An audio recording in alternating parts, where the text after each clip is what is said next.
Yeah, you're looking at my version of the Vaught Cutlass F7U Navy carrier, also known as the Ensign Eliminator or the Cutlass. It was grossly underpowered. It was a beautiful machine for its time, but it was too far ahead of its time in design and too far behind in engine engineering. Just didn't have the power.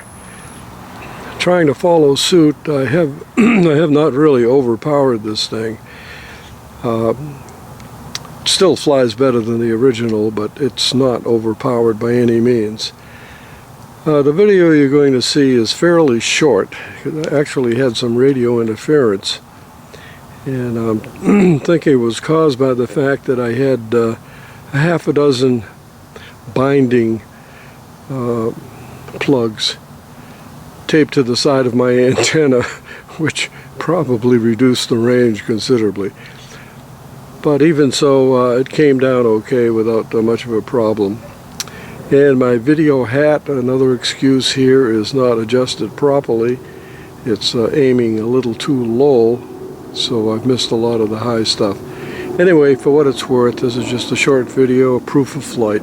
Thanks for watching.